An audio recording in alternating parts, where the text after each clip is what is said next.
Welcome to the Conscious Leadership Podcast.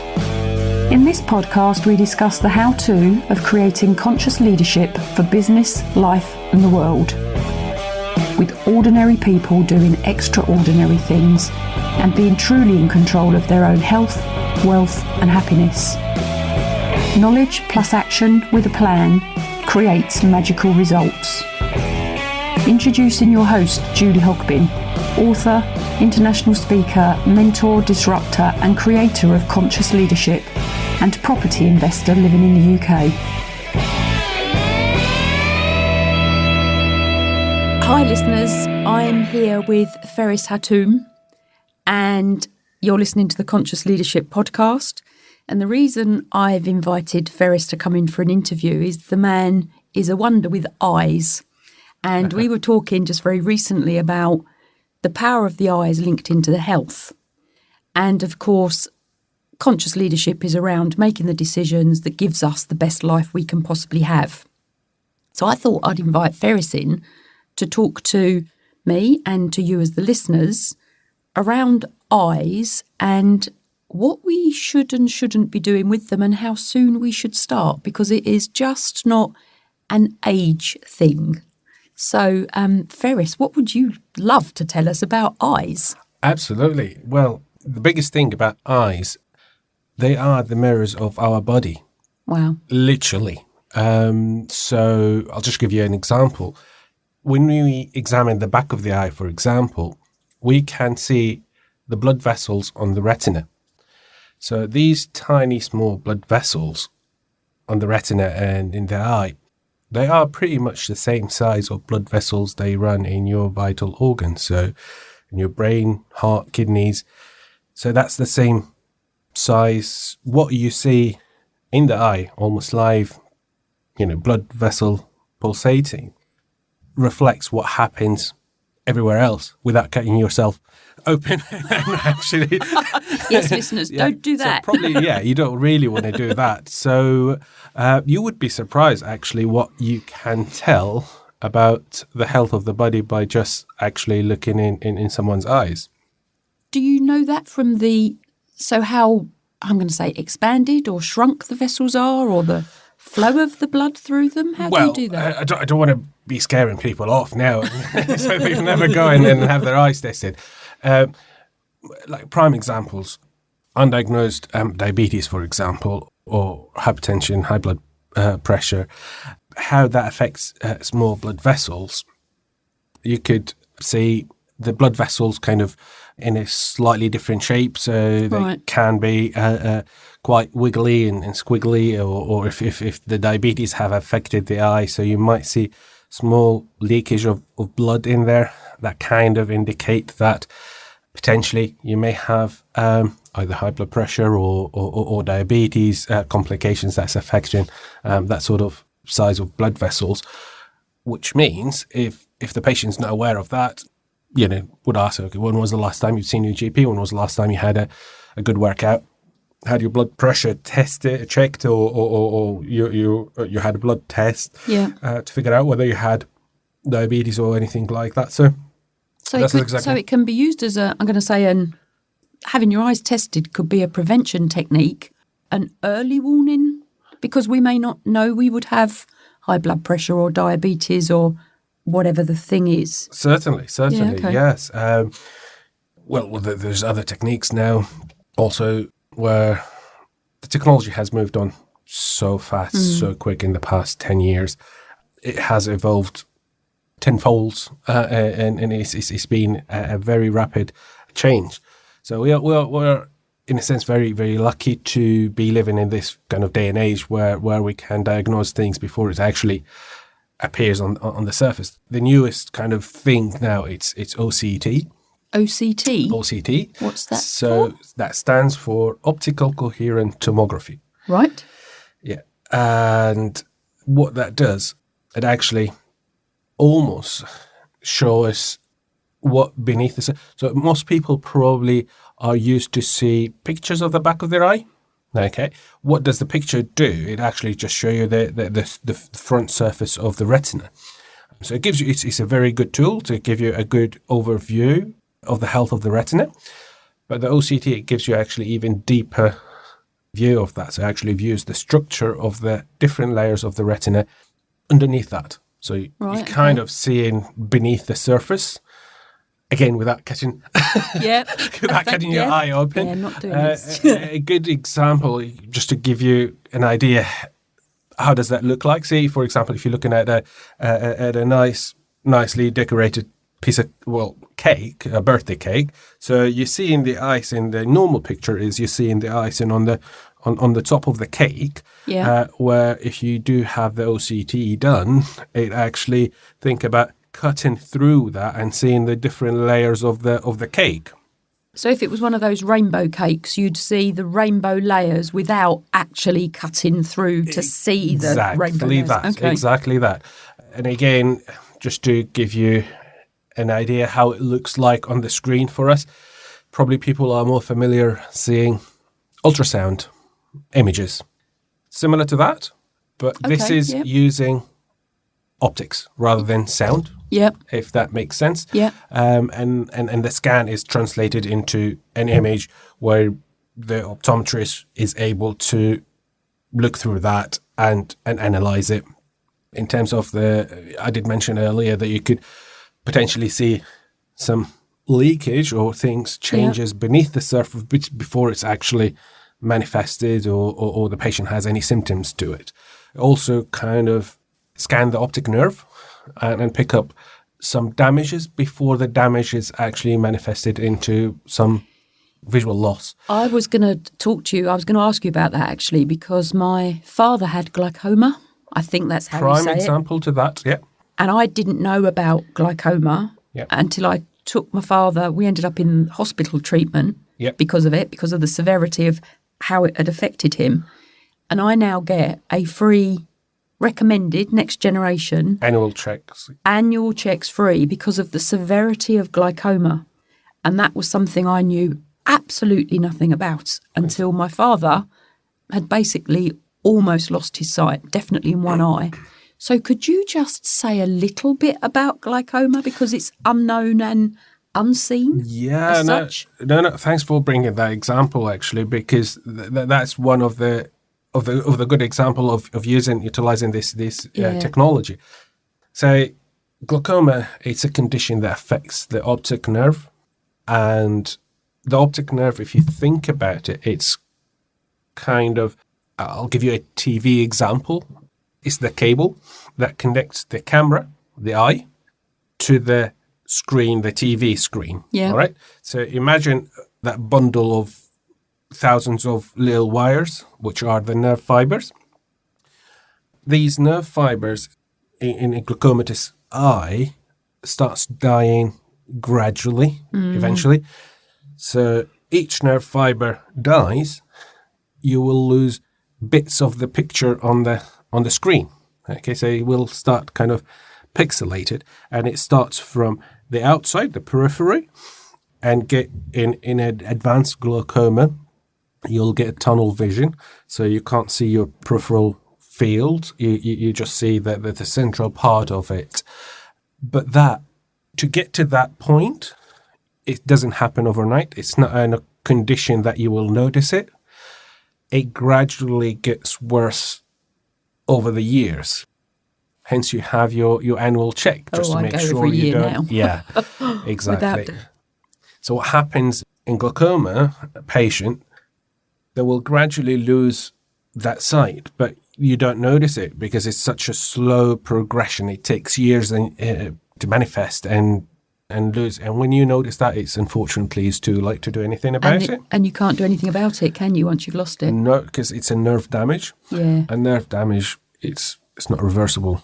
So My understanding from how it was explained to me at the time, and please correct me if I'm wrong, because it's such a gradual thing, the person that's suffering from it doesn't know they're losing their sight. Exactly. And my understanding is that our brain makes up the picture that we're expecting to see. So even if we're not seeing a part of something, the brain sort of fills in the gap. Absolutely. So you actually don't know that you're not seeing something. Exactly right. That's spot on, yeah. Actually, there's that thing about vision. Is it seeing or is it believing? Yeah. Yes, it's perception really. Yeah. And our brains don't like imperfection, so they will actually lie to us and fill the gaps. They don't like gaps. So It's interesting. I've just had a thought. yeah, so we are actually all walking around. We all have blind spots in each eye, but we never notice it unless you actually test it yourself.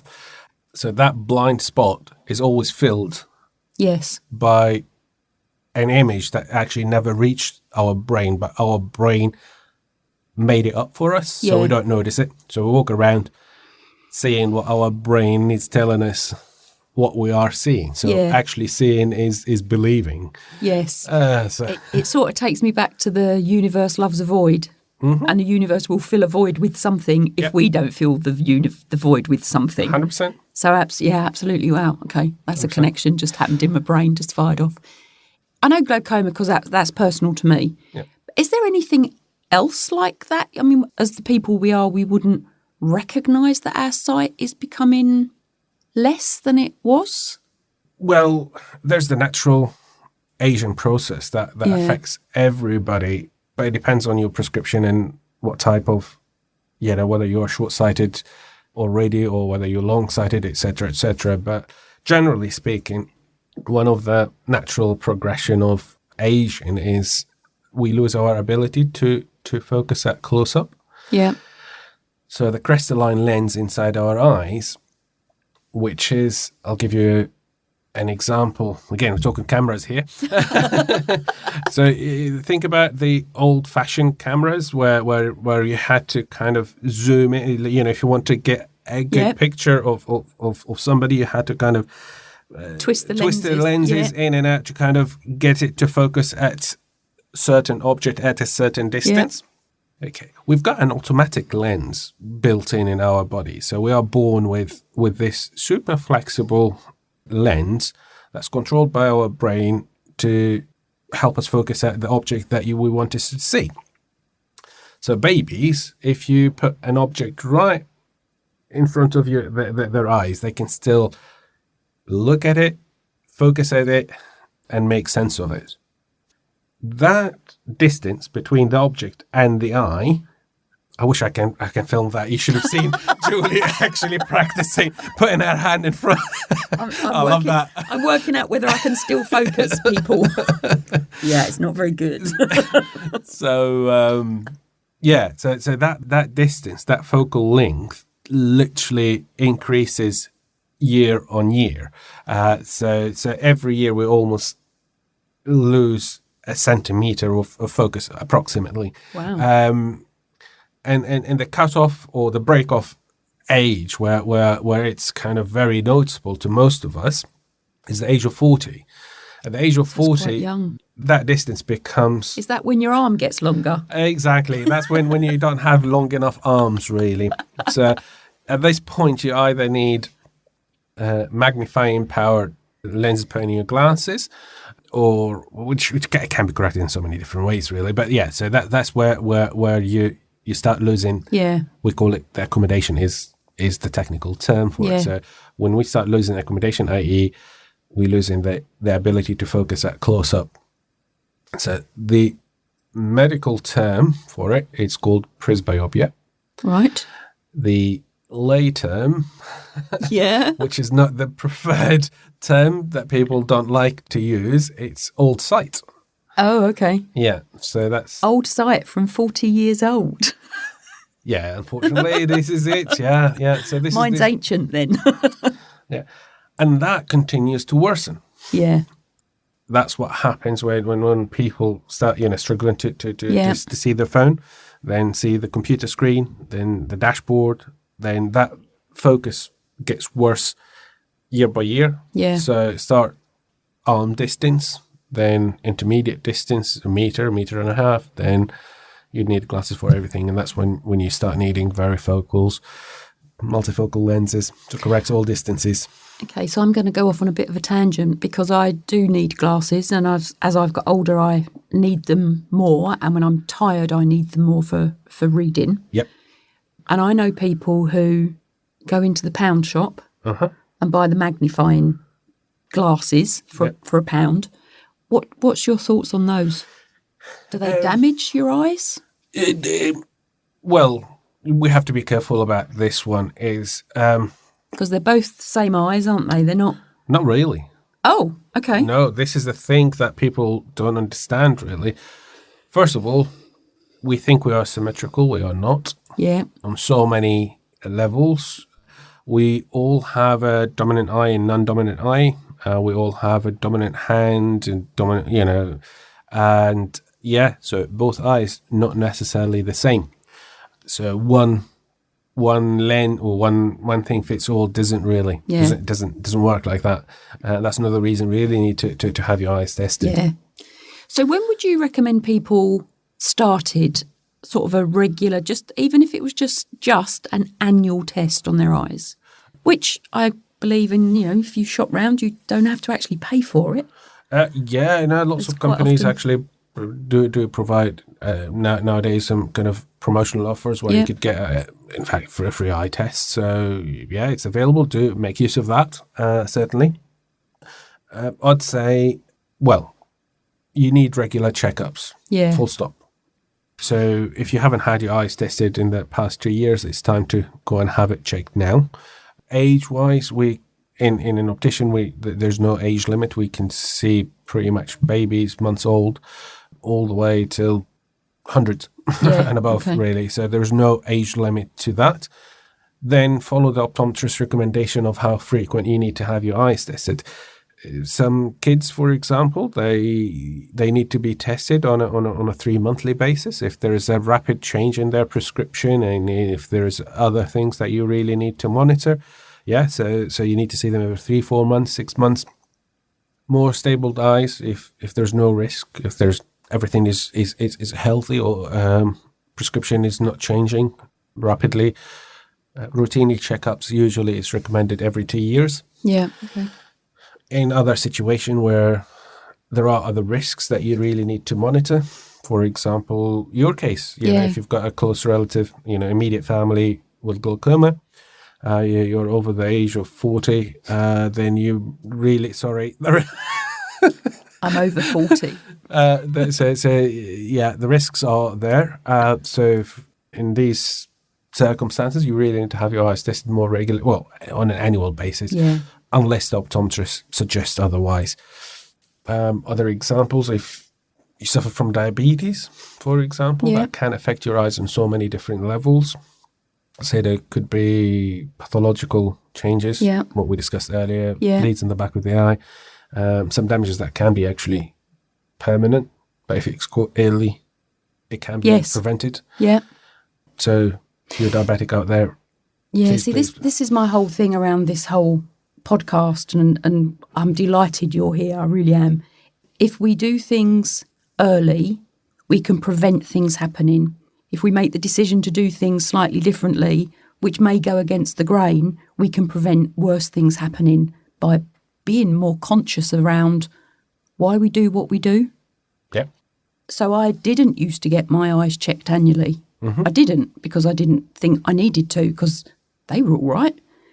But then you get a piece of information, like my father with glaucoma, and it's like, there's no way I'm going to lose my sight if I can avoid it. Mm-hmm. So I make sure I get them checked annually. And I do this in all sorts of guises within my life, but I now make sure I get them checked at least annually, because I don't want to lose my sight later in life when it can be prevented by taking a different action. Absolutely. By doing something different, which might take an hour of my time once a year, but I make it a priority to make it happen. What advice would you give to the listeners about just general health of your eye? Well, what we discussed earlier, the importance of regular checkups, that's number one. Number two, I'd say, is there's the 20-20-20 rule. I don't know if you've ever heard that. No. That kind of applies to most of us this day and age, really. We all use computers. We all sit in front of these screens for hours on end, really. So the 20-20-20 rule, so 3 20s, remember. The first 20 is every 20 minutes, take a break for 20 seconds, literally. Okay. Yeah. By looking at something 20 meters or beyond. So looking out the window if you're... Exactly. So if you're in an office, one tip there is write it on a Post-it note. Just put a 20 on a good kind of yellow, bright orange sticker. Stick it on the corner of your screen and just write 20. And every time you look at that 20, just ask yourself, in the past 20 minutes, half an hour, did I look away from the screen? And if you haven't, then just look away, relax your eyes, look at something, out of the window, pick an object quite far away for 20 seconds just to relax your eye muscles, really. Because what we do in focusing in that close-up, it's not natural. It's not natural, really. No, our eyes kind of, we're supposed to be in the jungle chasing animals. That's and now we're staring at screens. Yeah. So, it's not what we were built for, really, was it? Not quite. That's interesting. So I was just thinking, you could, if you weren't annoying everybody, you could put a little alarm on you. I mean, every 20 minutes is quite a lot. Yeah, it's a lot. Yeah. No, so again, don't take it literally, but at least twice an hour. Or don't feel by taking. Lots of people say take break. That means I'm going to leave my desk, go have a coffee, come back half an hour later. No, that's not what we're saying. So employers out there, so don't freak out. That's not what that's not what we're promoting here. But but by taking a break, literally. 20, 30 seconds by just looking away out of the window, really, and then get cracking after that. But it's just to allow your eyes to take that breather sort of thing. What about cleaning them, washing them, using makeup and stuff? Yeah, that is a big thing as well. Yeah, this is again another thing that we see day in, day out. Really, people with eye strain and stuff like that. It's not due to your ability to focus or the mechanism of how your eyes are working, but it's a lubricating your eyes. Your eyes are too dry. Again, the environments that we work in, most of our indoor workers are in offices, air conditioning, dry atmosphere, and guess what? Your eyes will dry. Yeah. Another thing, also by staring in front of the computer, another thing that you forget to do if you get immersed reading something, typing something, you forget to blink. Oh. Yes. Okay, says I, now staring at him, everybody. So, you forget to blink sometimes and your eyes dry. So blinking helps your eyes to keep moist? Yeah, well, if you think about the eyelids, they are like your windscreen wipers, really. Okay, so... I'm loving the analogies. So if you don't blink enough, that surface will dry out and it will feel scratchy and blink more. Again, if that doesn't work, make sure your eyes are nice and clean. You mentioned makeup, a great thing. Okay, sorry, listeners out there, but really, really false lashes. Not good. Glue, and the excessive heavy makeups is just not good, really, because what you're doing is you add in, you could potentially block your tear ducts that are producing the tears and the different tear components on there. You'll see it quite a lot, actually. Again, so if you're not producing the right quality of tears, your eyes will dry, your eyes will feel scratchy. Talking back about the windscreen wipers. Yes. Okay, if you've got an old or dirty wipers, every time you try to clean your window, it just smears, isn't it? Yes. So make sure that part of your eyelid are always nice and clean. Ideally, use the right products to do that. Yeah. With kind of the right products, there's eyelid wipes out there, very accessible. You just make sure you use those. The right thing. Okay. It's interesting. Keep them nice and clean. If you apply makeup, just make sure you don't leave the lid margin nice and clean. Don't put anything in there or on there.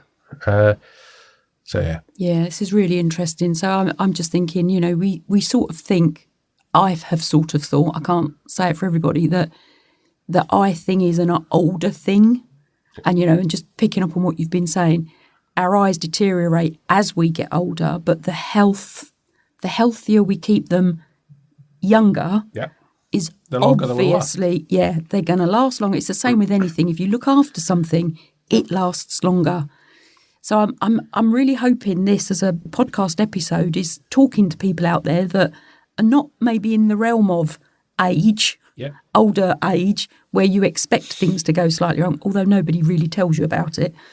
Hearing this and thinking, just taking that little bit of extra care around really important parts of our being, our eyes, it will help.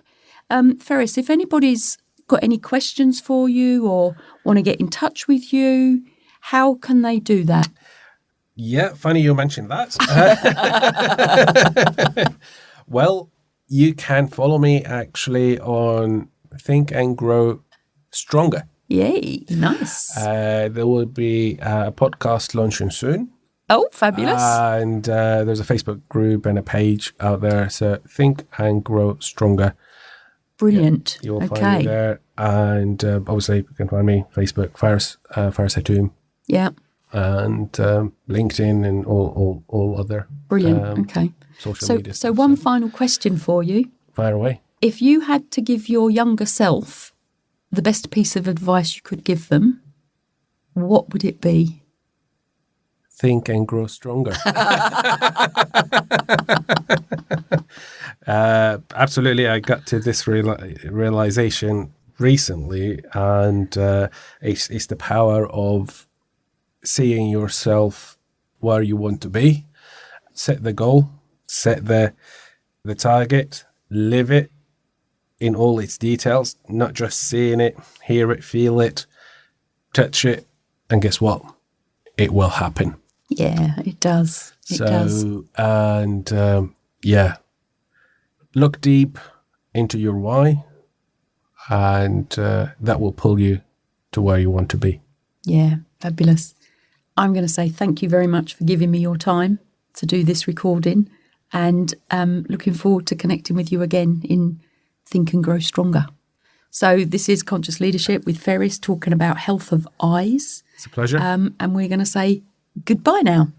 Lovely to see you there. And my tagline, my takeaway, go out there, do one thing, take one action that takes you further towards, a step closer to your goal. So bye for now. Thanks for listening to the Conscious Leadership podcast. You can contact Julie on LinkedIn, Facebook, Instagram, Twitter, Pinterest, and hear me out. Please subscribe to her YouTube channel for how-to videos and more content. And please message Julie to have your questions answered. Until next time, remember, knowledge plus action with a plan creates magical results. See it, say it, write it, believe it, and achieve it.